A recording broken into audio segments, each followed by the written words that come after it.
রাষ্ট্রীয় সনাতনী সেবা সংঘের একটা সংগঠনের পক্ষ থেকে আমরা আজকের যে মহাধর্মসভা এবং আমাদের সহস্র কণ্ঠে গীতা পাঠ সেটার আয়োজন করেছি। এটা একটা দায়িত্ব নিয়েছি আমরা নিজে থেকেই। তার কারণ হচ্ছে যে আমাদের যে বর্তমান যে আমাদের সনাতন ধর্ম বা আমাদের হিন্দু ধর্ম, আমরা জানি সবাই বিশ্বাস করি আমাদের ধর্মকে। আমরা আমাদের ধর্মের প্রতি সমস্ত চিন্তাভাবনা আছে। তারপরও দেখেছি আমাদের যে নতুন নতুন প্রজন্মরা হচ্ছে বা নতুন প্রজন্মরা তাদের কাছে যে ধর্ম, সনাতন ধর্ম, এই বিষয়টা তাদের কাছে সেই রকম শিক্ষা বা সেই রকম ধর্মের প্রতি তাদের যে দায়িত্বশীলতা বা ধর্মকে নিয়ে যে একটা নিজের ধর্ম, যে নিজের ধর্মকে আমরা নিজেরা কিভাবে আরও বেশি করে প্রচার এবং প্রসার করতে পারি, তার প্রতি যে একটা আলাদা চেষ্টা, সেটা আমরা দেখছি একটু কম হচ্ছে। তো সেই জন্য আমরা চাই এখানে আজকে যাদেরকে দেখছেন এখানে বেশিরভাগই যে তারা কোনো না কোনো কলেজের, কোনো না কোনো বিশ্ববিদ্যালয়ের, কোনো না কোনো স্কুলের। আমরা চাই তারা যেন একটু বেশি করে ধর্মের প্রতি যেন তাদের একটা আকৃষ্টতা বাড়ে, ধর্মকে নিয়ে যেন তারা সবসময় একটা চর্চা করে, ধর্ম শিক্ষাটাকে যেন তারা মূল্যায়ন করে। কারণ আমরা সবাই জানি কোনো বিপদে পড়লে আমরা ধর্মকেই ডাকি সবার আগে, ধর্মই যেন আমাদেরকে রক্ষা করবে। তো সেই রকম ধর্ম যেমন আমাদেরকে রক্ষা করে, আমরা যেই রকম বিশ্বাস করি সেই রকম আমাদেরও কর্তব্য যে আমরা ধর্মকে কীভাবে রক্ষা করে রাখবো। কারণ ধর্ম রক্ষিত থাকলেই তো ধর্ম আমাদেরকে রক্ষা করবে। তো সেইগুলিকে মিলেই সেইগুলি সমস্ত কিছু গীতার মধ্যে আছে। সেই গীতাকে আজকে আমরা এখানে তুলে ধরেছি এবং আমাদের এই দিনটা আমরা উপলক্ষ নিয়েছি যে আমাদের যে রামলালা যে আপনার প্রাণ প্রতিষ্ঠা, সেটাকে সামনে রেখে আজকে আমাদের এই সহস্র কণ্ঠে গীতা পাঠ।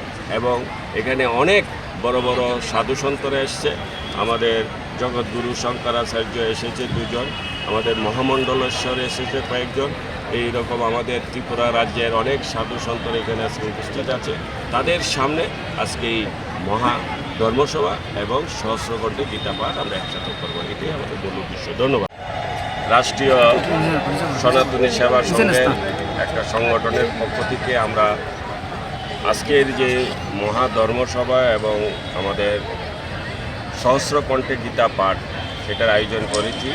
এটা একটা দায়িত্ব নিয়েছি আমরা নিজে থেকেই। তার কারণ হচ্ছে যে আমাদের যে বর্তমান যে আমাদের সনাতন ধর্ম বা আমাদের হিন্দু ধর্ম, আমরা জানি সবাই বিশ্বাস করি আমাদের ধর্মকে। আমরা আমাদের ধর্মের প্রতি সমস্ত চিন্তাভাবনা আছে।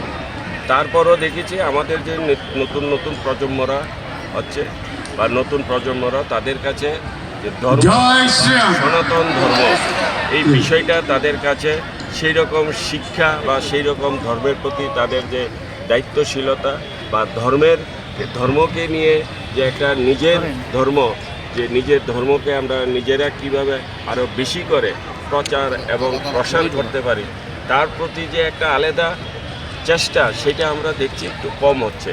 তো সেই জন্য আমরা চাই এখানে আজকে যাদেরকে দেখছেন এখানে বেশিরভাগই যে তারা কোনো না কোনো কলেজের, কোনো না কোনো বিশ্ববিদ্যালয়ের, কোনো না কোনো স্কুলের।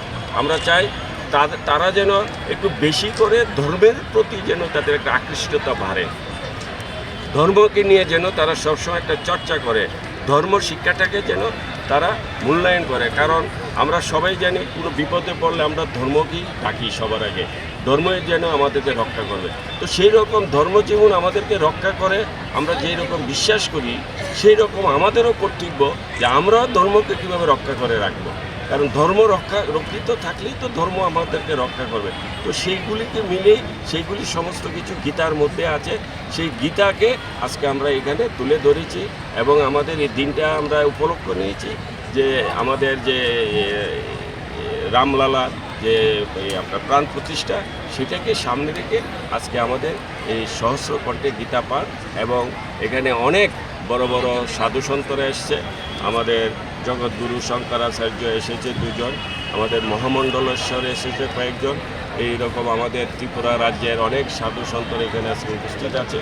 তাদের সামনে আজকে এই মহা ধর্মসভা এবং সহস্রকণ্ঠে গীতা পাঠ আমরা একসাথে করবো, এটাই আমাদের মূল উদ্দেশ্য। ধন্যবাদ।